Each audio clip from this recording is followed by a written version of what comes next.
Shannon here from Talking Personality. First real video on the channel.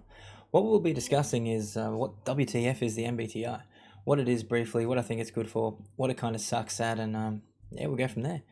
The MBTI stands for the Myers-Briggs Type Indicator, and it's typically used to help workplaces and the likes determine who might fit what roles within their company. This is really its main purpose, and I'd argue it's almost the only good one.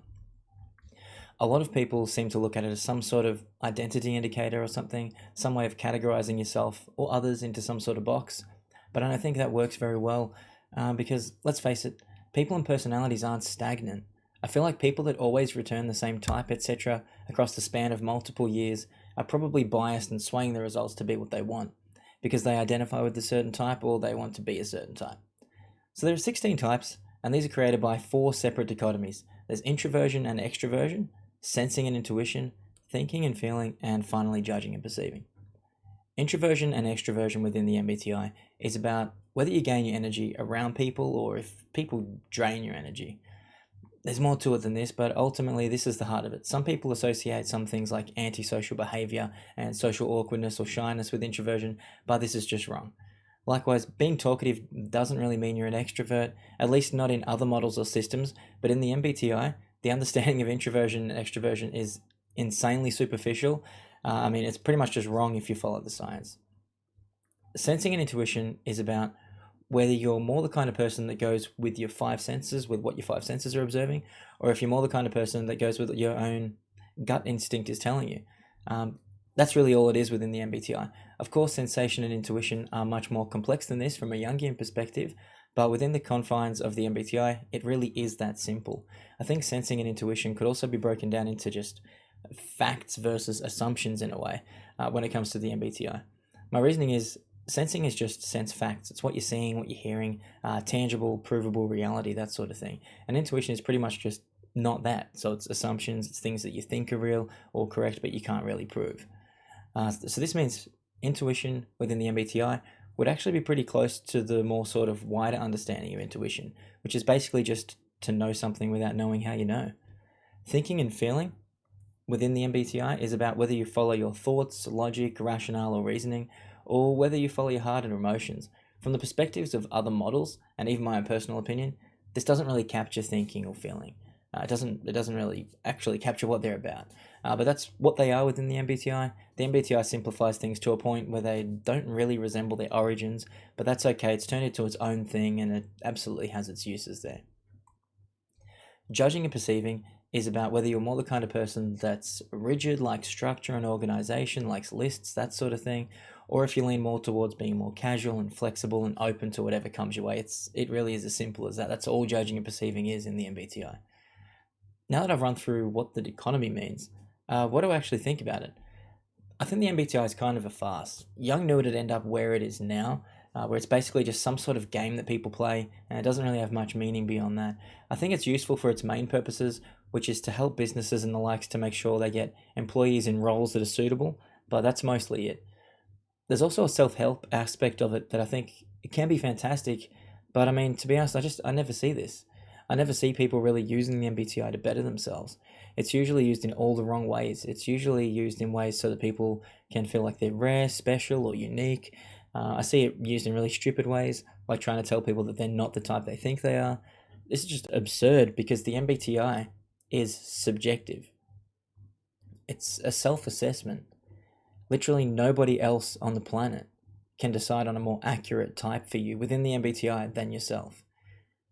I had a problem with it where I felt like the more I learned about typology, the harder it was for me to settle on my own type.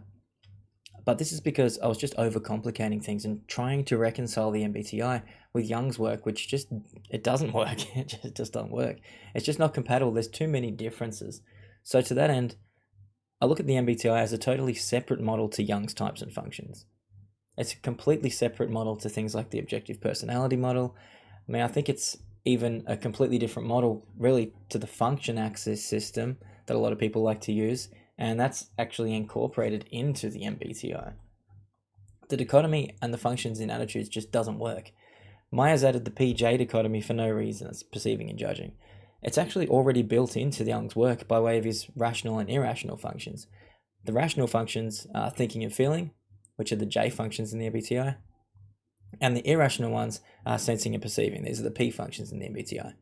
So P and J is redundant, but it's also something that's super bad at corrupting your brain if you find yourself really interested in this stuff, because you'll be trying to make connections between Jung's work here and the MBTI there, and there just isn't any. There's just no connections.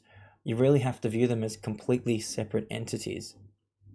One thing I like about the MBTI is that it's super simple. I think it has the potential to unify people as well, but instead what I mostly see in the personality community is just division when it comes to the MBTI. Something else I see people not really get is that when you perceive someone as a certain type, you've got to remember that you're seeing them in relation to where you yourself fall on each dichotomy. This might sound a little weird at first, but it's actually really, really simple to explain. Just imagine someone that's super extroverted. They'll think that someone that is only mildly extroverted is an introvert. They're going to see themselves as the benchmark for extroversion, and anyone less extroverted than themselves will be seen as an introvert to them, when this is just not the truth. It's the same deal with all the other dichotomies. People have this weird obsession with being intuitive, and they go to all sorts of sensory and factual lengths to prove it, and they see everyone else as being less intuitive than them. If they're less intuitive, then their senses, right? No, of course they're not, but that's how it seems to go in the personality community. Everyone thinks they're intuitive, and they all think everyone else is a sensor because they're not as intuitive as them. It's the same story with thinking and feeling.